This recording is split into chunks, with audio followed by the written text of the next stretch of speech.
Welcome to the 1000 Nights and 1 Night. Now, when it was the 40th night, she said, It hath reached me, O auspicious king, that when they told the governor, he rose and mounted, and taking with him laborers with spades and baskets, went on my track, with many people behind him. And I ran on before them, howling and casting dust on my head, and beating my face, followed by my mistress and her children, keening for the dead. But I got ahead of them, and entered the garden before them. And when my master saw me in this state, I smiting my face, and saying, Well away, my mistress, alas, alas, alas, who is left to take pity on me now that my mistress is gone? Would I have been a sacrifice for her? He stood aghast, and his colour waxed yellow, and he said to me, What aileth thee, O Kafur? What is the matter? O my lord, I replied, when thou sentest me to the house, I found that the saloon wall had given way, and had fallen like a layer upon my mistress and her children. And did not thy mistress escape? No, by Allah, O my master, not one of them was saved. The first to die was my mistress, thine elder daughter. And did not my younger daughter escape? No, she did not. And what became of the mare mule I used to ride? Is she safe? No, by Allah, O my master, the house walls and the stable walls buried every living thing that was within the doors, even to the sheep and the geese and the poultry, so that they all became a heap of flesh. And the dogs and the cats are eating them, and not one of them is left alive. And hath not thy master, my eldest son, escaped? No, by Allah, not one of them was saved. And now there is nothing left of the house or household, not even a sign of them. And as for the sheep and the geese and the hens and the dogs, the cats and dogs have devoured them. When my master heard this, the light became night before his sight. His wits were dazed. He was so lost command of his senses that he could not stand firm on his feet. He was as one struck with a sudden palsy, and his back was like to break. Then he rent his raiments, and plucked out his beard, and casting his turban from off his head, buffeted his face till the blood ran down, and he cried aloud, Alas, my children! Alas, my wife! Alas, my calamity! To whom ever befell that which hath befallen me? The merchants, his friends, also cried aloud at his crying, and wept for his weeping, and tore their clothes, being moved to pity of his ease. And so my master went out of the garden, smiting his face with such violence that from excess pain he staggered like one drunken with wine. As he and the merchants came forth from the garden gate, behold, they saw a great cloud of dust, and heard a loud noise of crying and lamentation. And so they looked, and lo, it was the governor with his attendants, and the townsfolk, a world of people who had come out to look on my master's family, following them, all screaming and crying aloud, and weeping, exceeding sore weeping. The first to address my owner were his wife and children. And when he saw them, he was confounded, and laughed, and said to them, How is it with all of you what befell you in the house, and what hath come to pass to you? When they saw him, they exclaimed, Praise be to Allah for thy preservation, and threw themselves upon him. And his children hung about him, crying, Alack, our father! Thanks to Allah for thy safety, O our father! And his wife said to him, Art thou indeed well? Laud to Allah, who has shown us thy face, and in safety. And indeed she was confounded, and her reason fled when she saw him, and she asked, O my lord, how dost thou escape, thou and thy how hast thou fared it with thee in thy house? Quoth they, We were all well, whole and healthy, nor naught hath of evil befallen us in the house, save that thy slave Kafur came to us, bareheaded, with torn garments, and howling, Alas, the master! Alas, the master! So we asked him, What tidings, O Kafur? And he answered, A wall of the garden hath fallen on my master and his friends the merchants, and they are all crushed and dead. By Allah, said my master, he came to me, but now howling, alas, my mistress, alas, the children of the mistress, and said, my mistress and her children are all dead, every one of them. Then he looked round, and seeing me with my turban rent in rags round my neck, howling and weeping with exceeding weeping, and throwing dust upon my head, he cried out to me. So I came to him, and he said, woe to thee, O ill-omened slave, O whoresome knave, O thou damned breed, what mischief thou hast wrought. By Allah, I will flog thy skin from thy flesh, and cut thy flesh from thy bones. I rejoined, by Allah, thou canst do nothing of the kind with me, O my lord, for thou boughtest me with my blemish, and there are honest men to bear witness against thee that thou didst so accept the condition, and that thou knewest of my fault, which is to tell one lie every year. Now, this is only a half lie, but by the end of the year I will tell the other half, and then will the lie stand whole and complete. Oh, dog, son of a dog, cried my master. Oh, most accursed of slaves, is this all of it but a half lie? Verily, if it be a half lie, 'tis a whole calamity. Get thee from me, thou art free of the face of Allah. By Allah, rejoined I, if thou free me, I will not free thee till my year is completed, and I have told thee the half lie which is left. When this is done, go down with me to the slave market, and sell me as thou boughtest me to whosoever will buy me with my blemish. But thou shalt not manumit me, for I have no handicraft whereby to gain my living. And this my demand is a matter of law, which the doctors have laid down in the chapter of emancipation. While we were at these words, up came the crowd of people and the neighbors of the quartermen, women and children, together with the governor and his suite, offering condolences.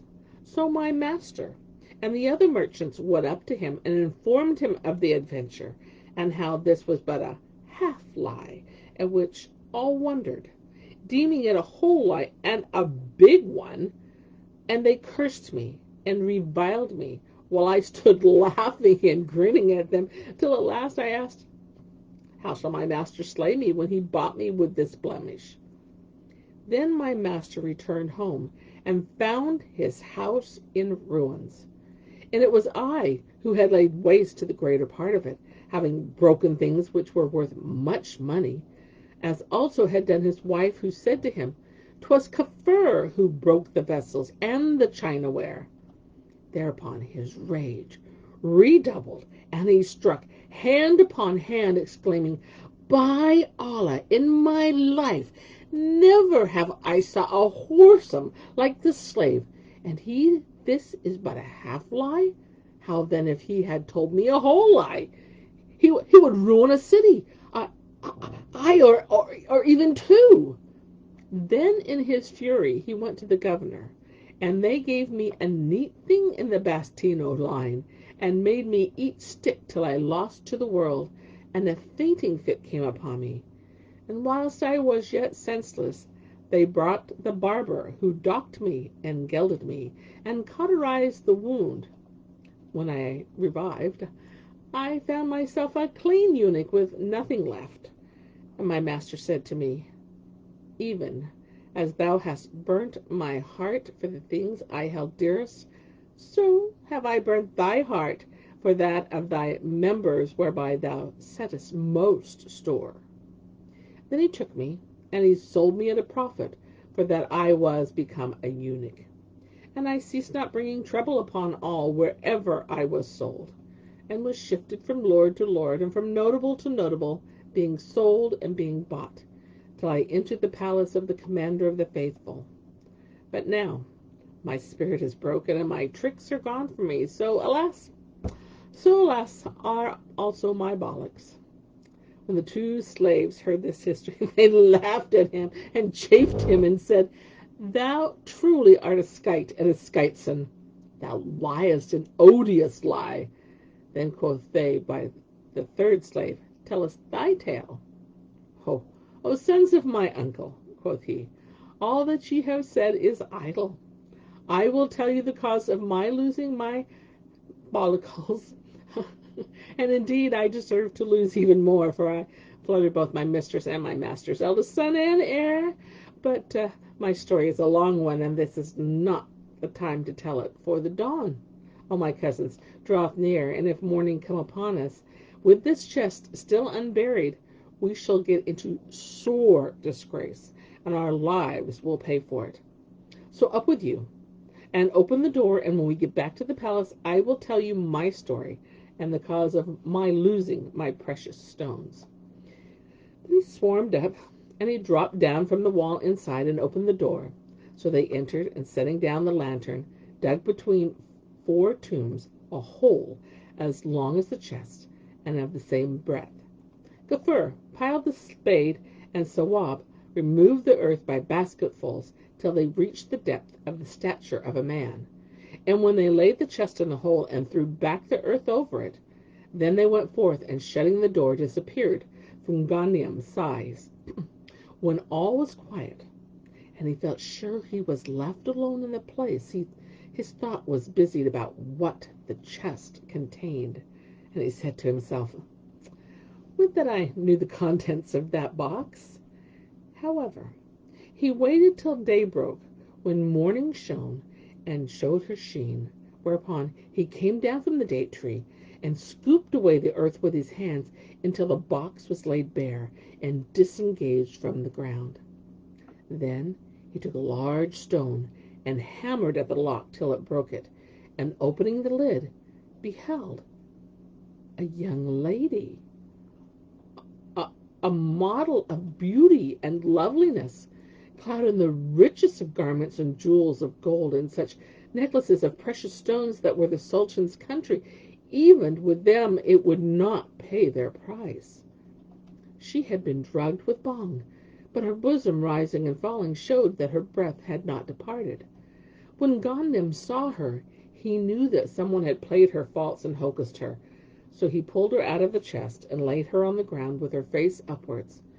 As soon as she smelt the breeze, and the air entered her nostrils, mouth, and lungs, she sneezed and choked and coughed, when there fell out of her throat a pill of Cretan bhang. Had an elephant smelled it, he would have slept from night to night. Then she opened her eyes, and glancing around, said in sweet voice and gracious words, Woe to thee, O wind! There is naught in thee to satisfy the thirst, nor aught to gratify one whose thirst is satisfied. Where is Zar al-Bostan? But no one answered her, so she turned and cried out, Ho, Sabiha, Sajat al-Dur, Nur al-Hada, Namat al-Sabu, be you awake? Shawa, Nuzha, Hawa, Zerfa, out of you, speak! But no one answered. So she looked all around and said, Woe me, they have entombed me in the tombs.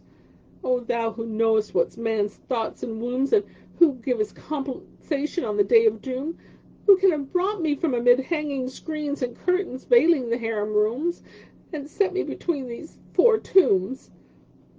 All this while Ghanim was standing by. Then he said to her, O my lady, here are neither screened rooms, nor palace harems, nor yet tombs.